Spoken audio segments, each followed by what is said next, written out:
ಇವತ್ತು ನಡೆದಿರೋ ಆ ಘಟನೆಗೆ, ನನಗಾಗಿರೋ ಅವಮಾನಕ್ಕೆ ನೀವೇ ನನ್ನ ಹತ್ರ ಬಂದು ಮಾತಾಡ್ಬೇಕಿತ್ತು. ಒಂದೇ ಒಂದ್ಸತಿ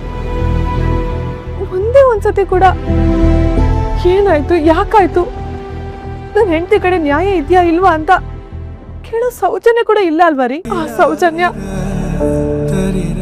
ಈಗ್ಲೂ ತೋರಿಸ್ತಾ ಇಲ್ಲ. ಒಂದು ಮಾತನ್ನ ಕ್ಲಿಯರ್ ಆಗಿ ಹೇಳ್ತೀನಿ, ಇವತ್ತು ಮನೇಲಿ ಹೇಳಿರೋ ಮಾತನ್ನ ಈಗ್ಲೂ ಹೇಳ್ತೀನಿ. ನಾನು ನಿಮ್ ತಾಯಿ ಎದುರು ಮಾತಾಡಿದ್ದು ನಿಜ,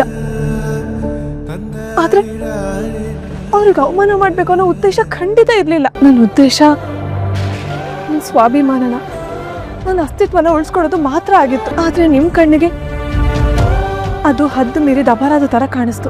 ಕಟ್ಕೊಂಡಿರೋ ಗಂಡನಾಗಿ ನೀವು ನನ್ನ ಮನಸ್ಸನ್ನ ಅರ್ಥ ಮಾಡ್ಕೋತೀರಾ ಅಂತ ಕಾದೆ. ಗೌರಿ ಕಲ್ಯಾಣ